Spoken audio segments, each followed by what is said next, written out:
नमस्ते बच्चों, कैसे हैं आप सब।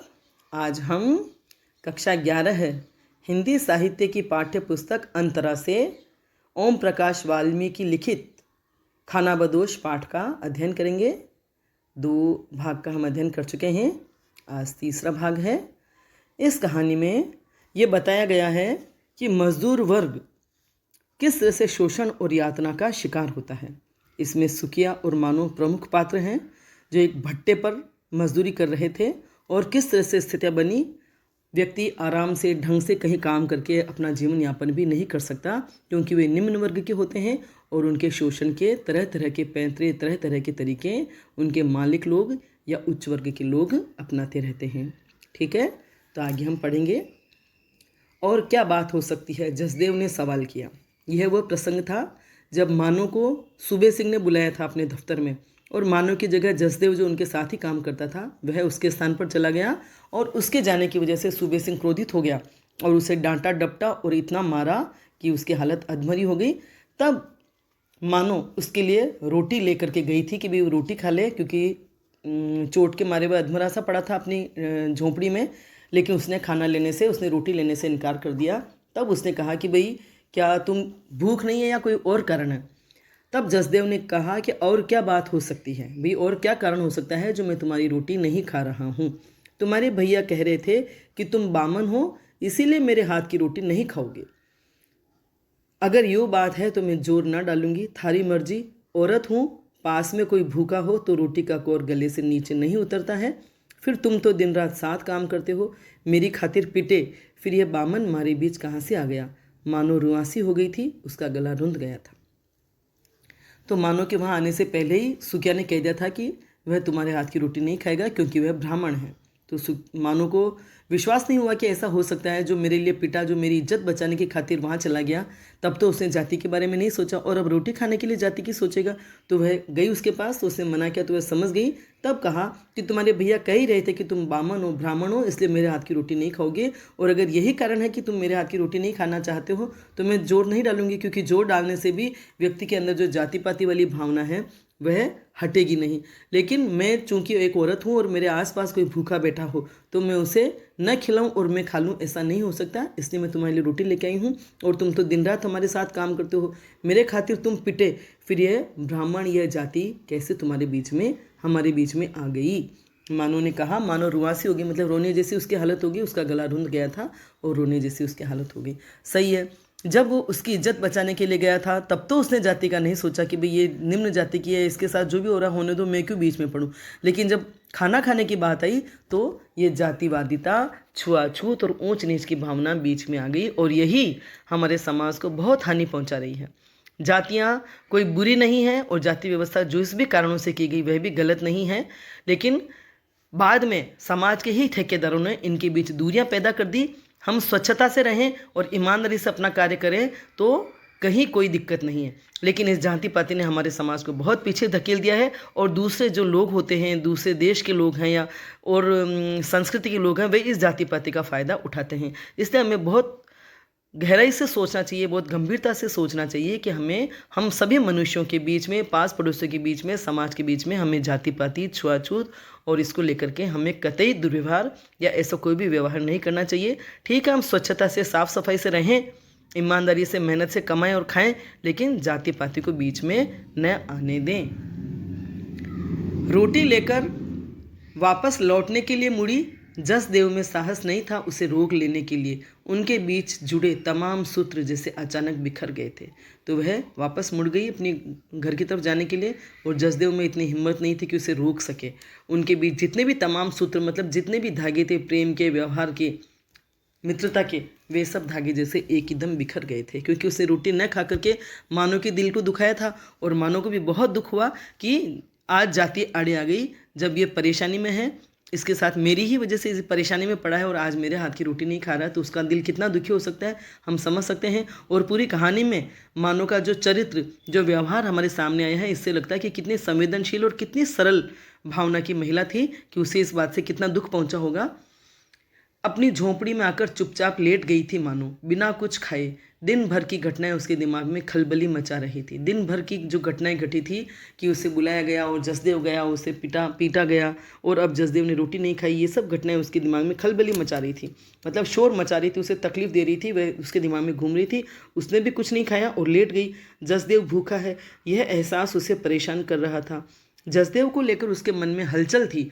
उसे लग रहा था जैसे जसदेव का साथ उन्हें ताकत दे रहा है, ऐसी ताकत जो सूबे सिंह से लड़ने में हौसला दे सकती है। 2 से 3 होने का सुख मानो महसूस करने लगी थी। तो सही है, उसे लग रहा था कि जसदेव का साथ उन्हें ताकत दे रहा है। सही बात है, एक परिवार के सदस्य तो होते हैं जो होते हैं, लेकिन किसी शोषण के खिलाफ या किसी भी बुरी परेशानी के खिलाफ, किसी बुराई के खिलाफ या परेशानी के खिलाफ अगर कोई और व्यक्ति भी जुड़ जाता है तो हमें बहुत हिम्मत मिलती है। तो मानो और सुकिया का तो ये संघर्ष था ही, लेकिन जसदेव इसमें साथ था तो उन्हें भी हिम्मत मिल रही थी। लेकिन अब जसदेव का व्यवहार बदल रहा था और जसदेव का साथ उन्हें ऐसी ताकत दे रहा था जो सूबे सिंह से लड़ने में हौसला या हिम्मत दे सकता था। 2 से 3 होने का सुख मानो महसूस करने लगी थी। अभी तक तो वे 2 थे, लेकिन आज उसे एहसास हो गया कि जसदेव भी हमारे साथ है, तो वो काफ़ी हिम्मत महसूस कर रही थी। लेकिन इस घटना ने इसके दिल को दुखी कर दिया। सुकिया भी चुपचाप लेटा हुआ था, उसकी भी नींद उड़ चुकी थी। उसकी समझ में नहीं आ रहा था कि क्या करे। इन्हीं हालात में गाँव छोड़ा था, वे ही फिर सामने खड़े थे। सुकिया भी चुपचाप लेटा हुआ था, उसकी भी आंखों की नींद उड़ चुकी थी, क्योंकि इतनी चिंता हो चुकी थी। और छोटी मोटी चिंता नहीं थी, पैसे की, गरीबी की, इन चिंताओं के सामने इज्जत की चिंता सबसे बड़ी होती है, बहुत बड़ी होती है। जब वे प्रदेश में थे तो उसकी भी समझ में नहीं आ रहा था कि क्या करे। गांव में भी कुछ ऐसे ही हालात पैदा हुए थे, इसलिए गांव छोड़ करके वो आया और यहाँ पर भी वापस वही हालात सामने थे। आखिर जाए तो कहाँ। सूबे सिंह से पार पाना आसान नहीं था, और सही है, सूबे सिंह जैसे ताकतवर लोगों से, अमीर लोगों से पार पाना आसान नहीं था। आज जसदेव ने हिम्मत की थी, बाकी कोई भी उनके पक्ष में न तो आया न बोला, और जसदेव की पिटाई हुई तो भी कोई नहीं आया। सब अपने अपने स्वार्थ को देखते हैं, केवल अपने को मिलने वाली आय या रोटी या वेतन की तरफ उनका ध्यान था। ये नहीं सोचा कि जो परेशानी कल किसने पे यार महेश पे आई थी, आज मानव पे आई तो कल हमारे ऊपर भी आ सकती है। और हम लोगों की यही मनोवृत्ति है जो बुराइयों को खत्म नहीं होने देती है, बुरे लोगों के हौसले बढ़ाती है। हम ये सोचते हैं कि हमसे तकलीफ दूर है, हमसे मुसीबत दूर है, हम बचे हुए हैं, तो हमें किसी और के मामले से लेना देना नहीं रखना चाहिए। और हमारी यही प्रवृत्ति हमारे दुखों को बढ़ाती है, समाज में बुराइयों को बढ़ाती है।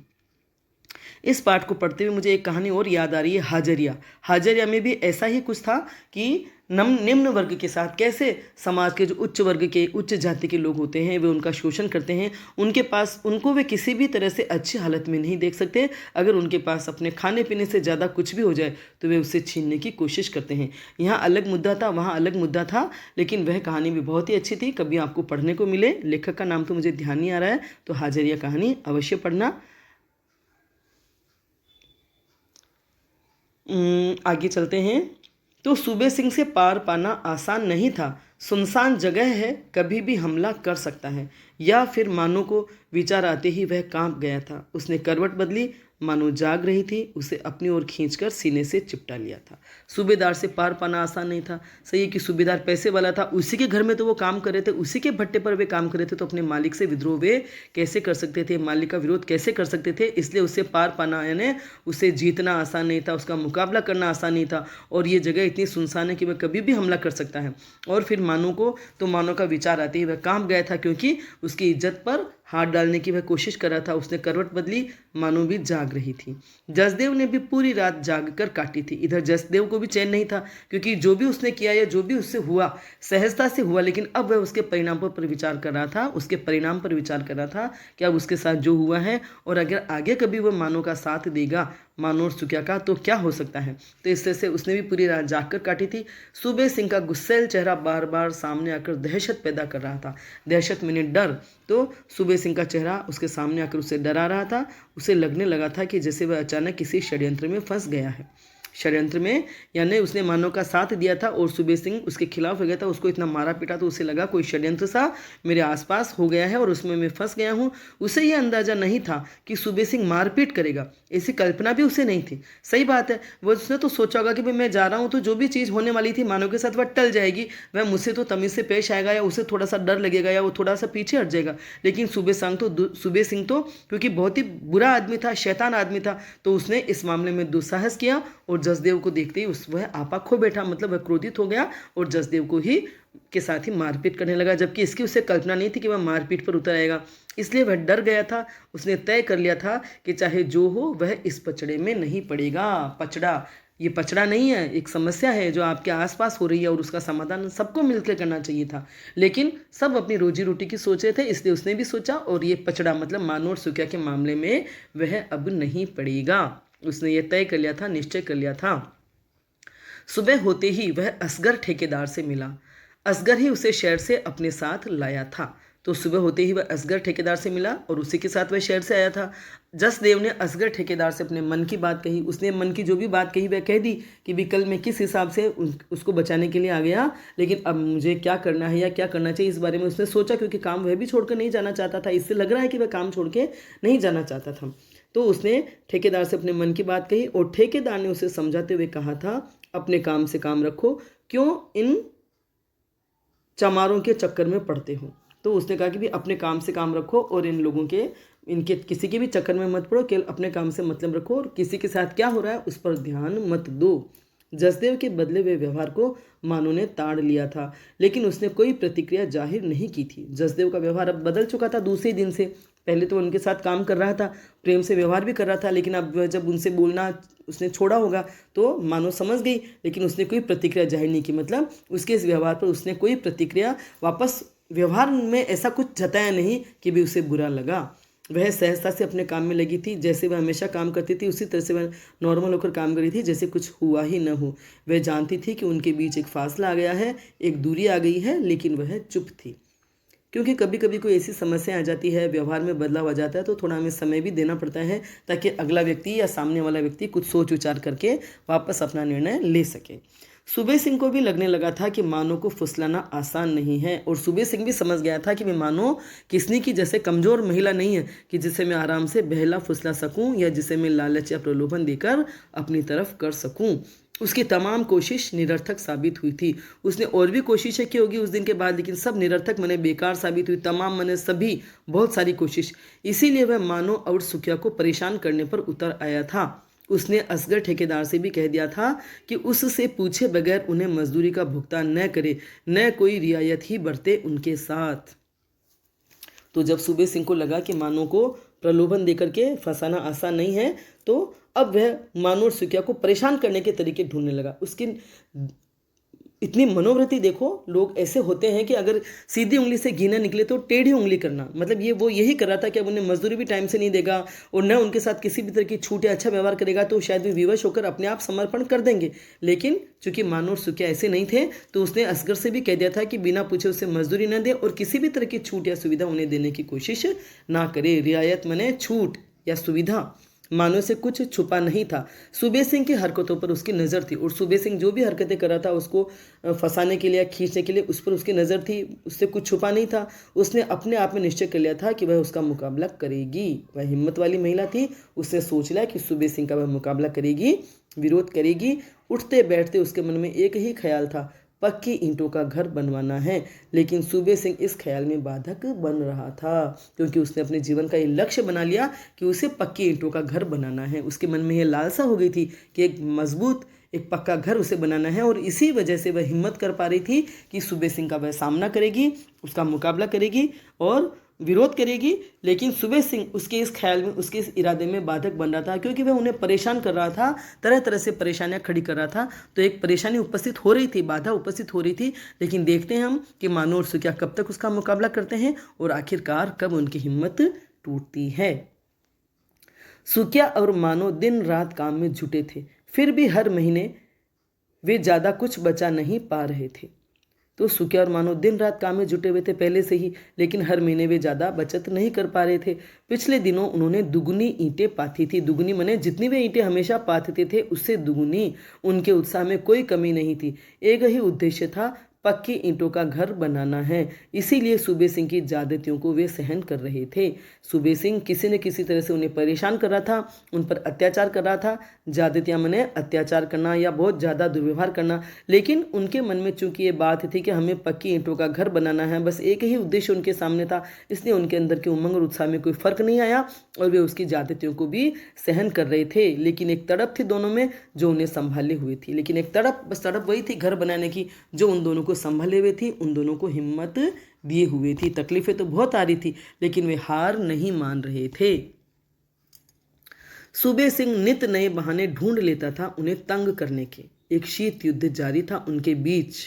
सूबे सिंह हमेशा नए नए बहाने ढूंढ लेता था उनको परेशान करने के, और एक शीत युद्ध जारी था। शीत युद्ध का मतलब होता है एक वैचारिक संघर्ष या वैचारिक लड़ाई।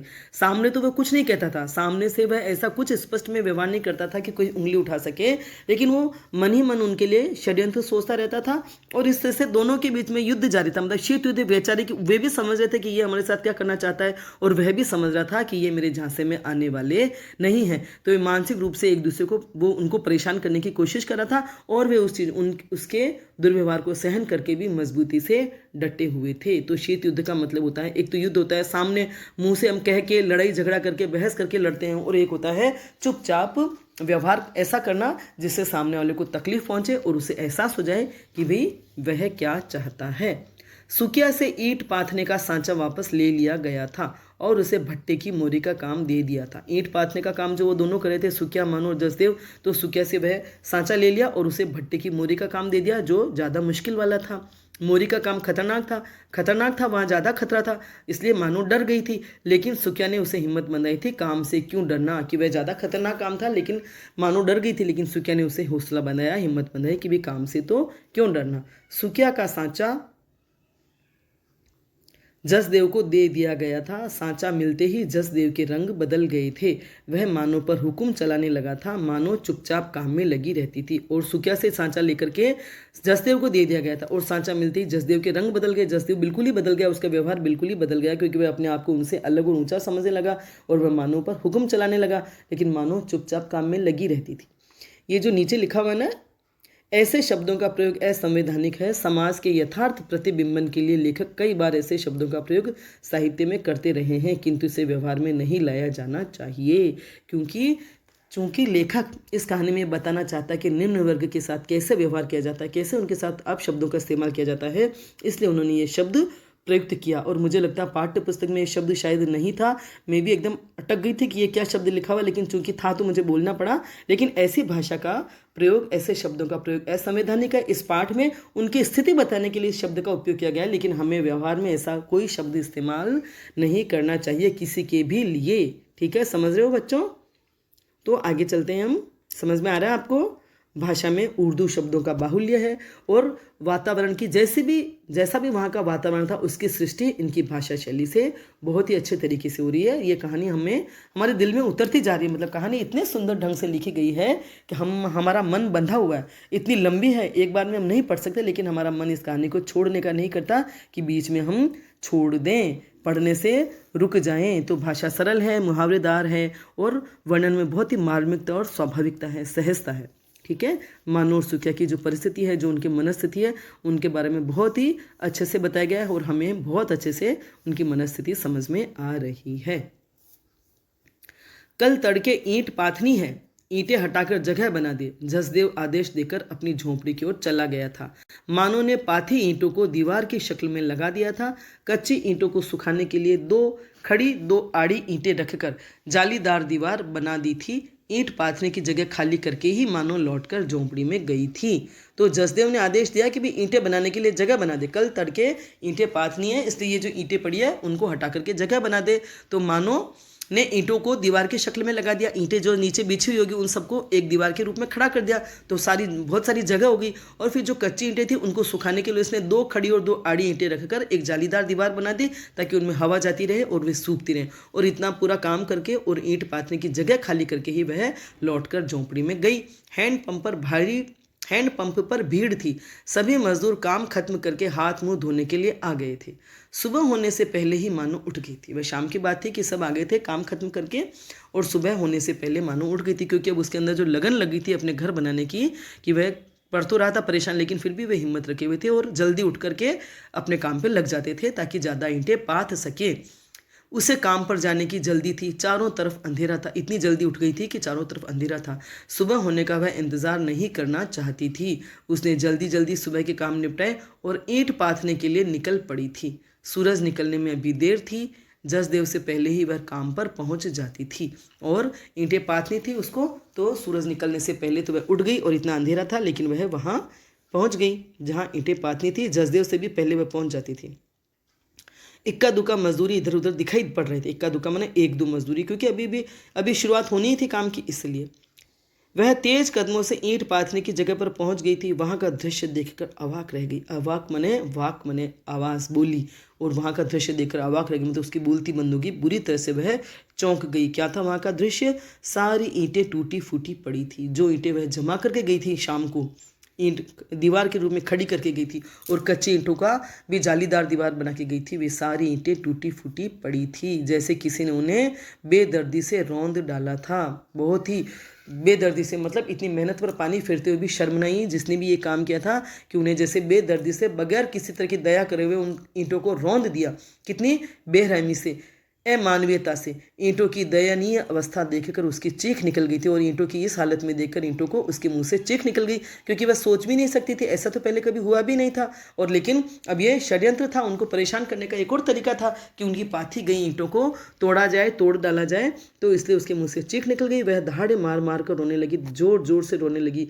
आवाज़ सुनकर मजदूर इकट्ठा हो गए थे। सही है, आप कुछ काम करो, हम छोटा सा अगर चित्र भी बनाएंगे और उस पर भी कोई पानी या कुछ डाल देगा तो भी हमें बड़ी तकलीफ होगी। तो उसने तो सारे दिन मेहनत करके ईंटें बनाई थी और उन ईंटों के पीछे उसके घर का सपना था, तो उसे कितनी तकलीफ हुई होगी। अगर आप संवेदनशील हैं तो इसे बहुत अच्छे से महसूस कर सकते हैं। इसलिए वह दहाड़े मार मार कर रोने लगी और उसकी आवाज़ सुन करके सभी मजदूर वहाँ इकट्ठे हो गए। जितने मुंह उतनी बातें, सब अपनी अपनी अटकलें लगा रहे थे। जितने व्यक्ति थे वहाँ देखने वाले, सब अपने अपने, क्योंकि सबको पता तो था ही क्या हो रहा था, इसलिए जितने मुंह जितने व्यक्ति थे उतनी ही बातें हो रही थी और सब अपनी अपनी अटकलें लगा रहे थे, मतलब अपने अपने अनुमान और अंदाज जाहिर कर रहे थे कि भाई ईंटें कैसे टूटी होगी या किसने तोड़ी होगी। रात में आंधी तूफान भी नहीं आया था, न ही किसी जंगली जानवर का ही यह काम हो सकता है। कई लोगों का कहना था किसी ने जानबूझकर ईंटें तोड़ी हैं, क्योंकि रात में अगर तेज हवाएं आई हो, आंधी तूफान आया हो, तो ईंटें गिर सकती है तूफान से। तूफान से तो बड़े बड़े पेड़, बड़े बड़े छज्जे उड़ जाते हैं, मकान तक टूट जाते हैं, तो ईंटें तो गिर ही सकती थी। लेकिन रात में कोई तूफान भी नहीं आया और न यहाँ कोई जंगली जानवर ही आया हो कि जिसने ये काम किया हो। इसलिए कई लोगों का कहना था कि किसी ने ये जानबूझकर ईंटें तोड़ी है। और ये काम किनका हो सकता था? चाहे तो सूबेदार के कहने से, सूबे सिंह के कहने से असगर या जसदेव पर ही शक हो सकता था, लेकिन कोई स्पष्ट कुछ नहीं कह सकता था, बस अंदाज लगा रहे थे। मानो का हृदय फटा जा रहा था। टूटी फूटी ईंटों को देखकर वह बोरा गई थी। हृदय फटना, बहुत भयंकर दुख होना कि तो उसका हृदय फटा जा रहा था और टूटी फूटी ईंटों को देखकर वह बोरा गई थी, मतलब जैसे पगला गई थी कि उसकी इतनी मेहनत, दिन भर की मेहनत पर किसने पानी फेर दिया। मतलब रोजाना तंग किए जा रहे थे लेकिन उनको सहन करी थी, लेकिन अब ये जो घटना आज घटी वह सहन नहीं हो सकती थी, क्योंकि अगर ऐसा काम आज हो गया तो ईंटें तो वो रोज़ बनाएगी, शाम को कोई भी तोड़ डालेगा। तो यह बिल्कुल अंतिम चरण पर आ पहुंचा था उसका षड्यंत्र या उसका दुर्व्यवहार या उसकी बुरी मनोवृत्ति कि अब तो व्यक्ति हमारे बस में आएंगी ही। ये उस सूबे सिंह का ही षड्यंत्र था जिसके लिए किसी ने जानबूझ करके ईंटें तोड़ी थी। तो वह अपनी ईंटों को देख करके बोरा गई थी। क्या हालत हुई होगी हम सोच सकते हैं, मैं कह नहीं सकती शब्दों में कि क्या हालत हुई होगी। जैसे किसी ने उसके पक्के ईंटों के मकान को ही धराशायी कर दिया था। वहाँ तो केवल ईंटें ही लगी थी, लेकिन ऐसा लगा जैसे उसके पक्के ईंटों का जो मकान उसने बना लिया हो उसे ही किसी ने तोड़ दिया। धराशाही, धरा मने धरती, शाही मने शयन करना, जैसे धरती पर सुला दिया, कि जैसे उसका पक्का ही मकान बना दिया था और उस मकान को ही किसी ने तोड़ डाला, नष्ट कर दिया। ऐसी उसकी मनस्थिति हो गई थी।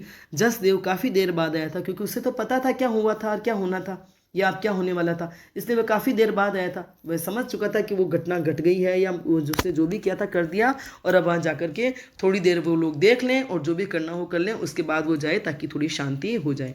तो वह काफ़ी देर बाद आया था और वह निरपेक्ष भाव से चुपचाप खड़ा था। निरपेक्ष माने तटस्थ भाव से, उससे कोई लेना देना नहीं है, कोई मतलब नहीं। इससे ही जाहिर होता है कि ये उसी के हाथों किया हुआ काम था या ये काम जिसने भी किया था उसकी जानकारी में था। तो बड़ी तटस्थ भाव से चुपचाप खड़ा था। एक दिन वो उसकी इज्जत बचाने के लिए गया था और आज इतना बेरहम हो गया था या इतनी संवेदनशीलता उसकी खत्म हो गई थी या बिल्कुल मन से भावनाएं खत्म हो गई थी कि उसे उसके दुख से बिल्कुल भी दुख नहीं हो रहा था, जैसे इन टूटी फूटी ईंटों से उसका कुछ लेना देना ही न हो। सुकिया भी हो हल्ला सुनकर मोरी का काम छोड़कर आया था।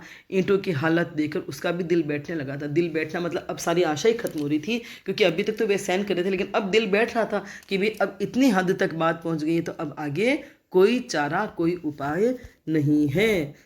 उसकी जैसे हिम्मत टूट गई थी, अब तो उसकी हिम्मत पूरी टूट गई थी।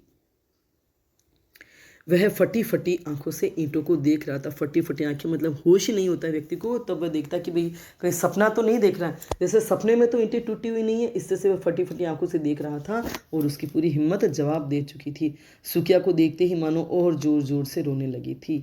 जब हम किसी तकलीफ में होते हैं और हम किसी अपने को देख लेते हैं तो वह तकलीफ हमें और भी ज़्यादा रुलाती है। तो मानो रो तो रही थी और सुकिया को देखा तो उसको देख करके उसका रोना और भी बढ़ गया।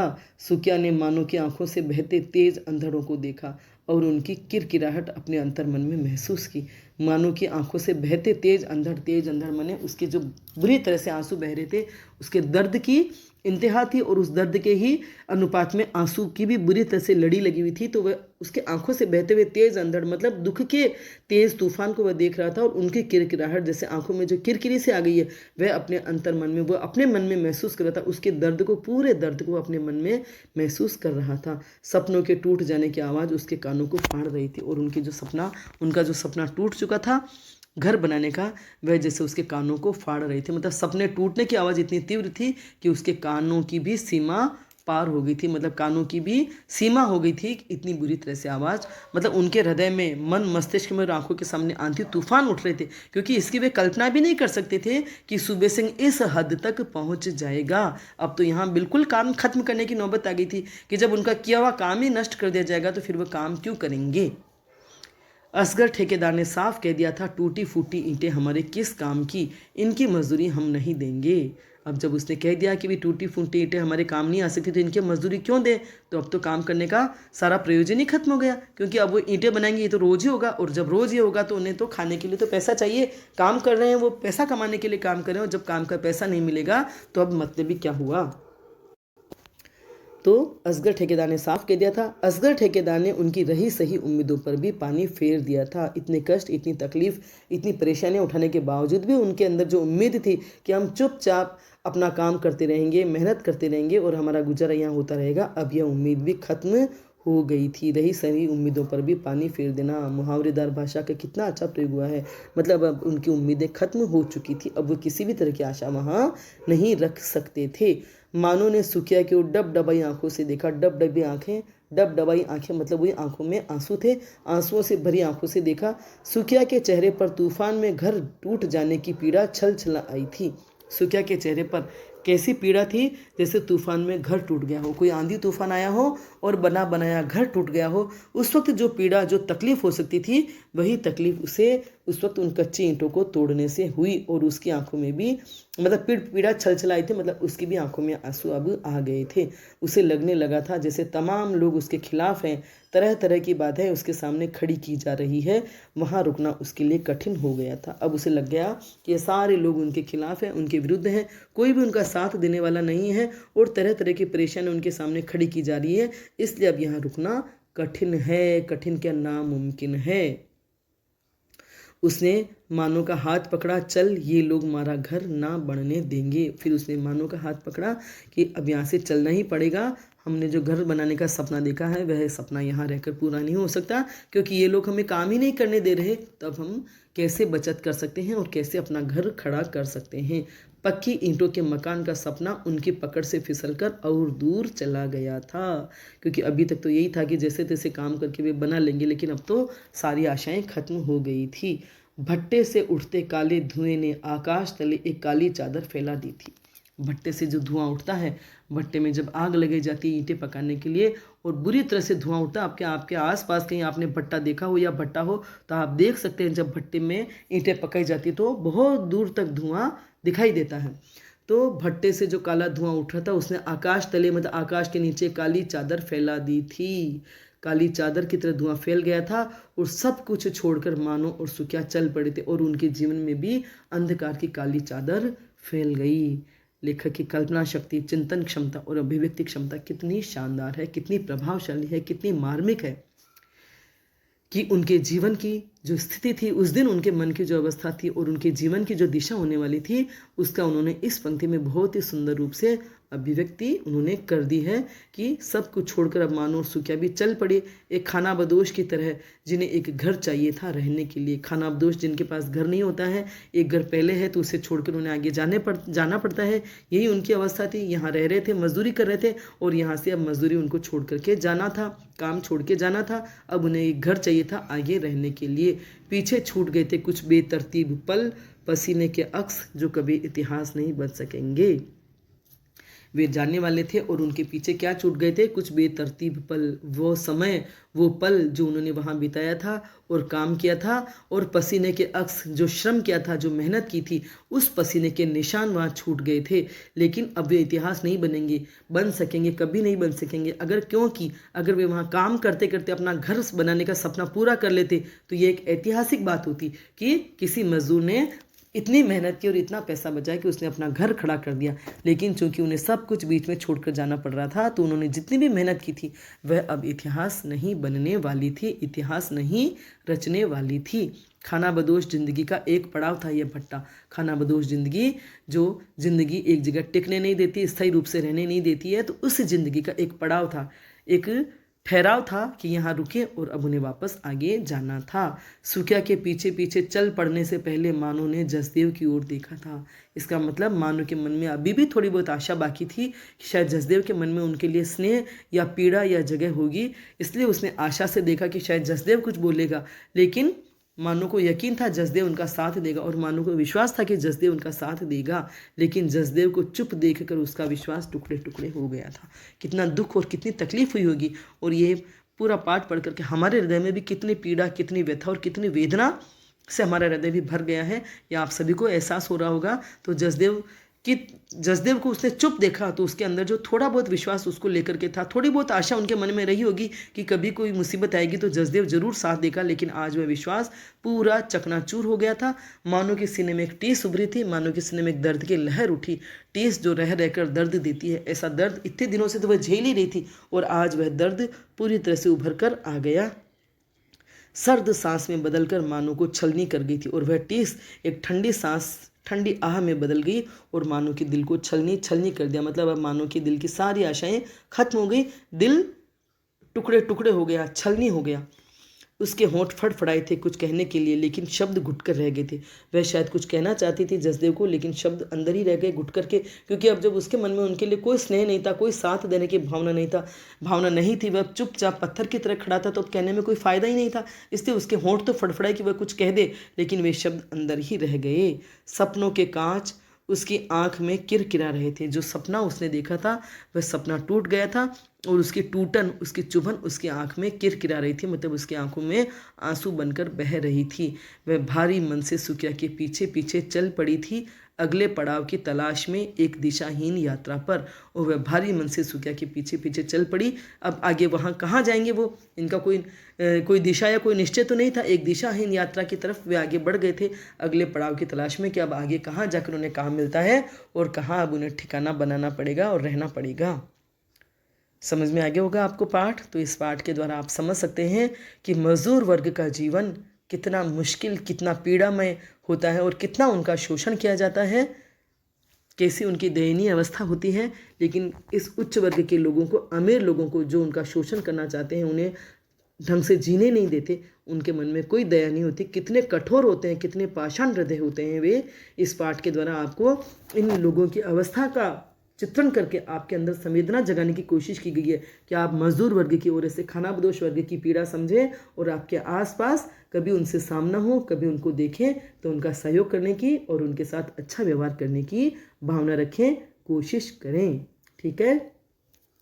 पाठ की भाषा शैली बहुत ही सरल, मार्मिक और प्रभावशाली है और पाठ में जो भी जैसा मार्मिक वातावरण, हृदय स्पर्शी वातावरण है, उसकी सृष्टि करने में वह पूर्ण रूप से सक्षम है।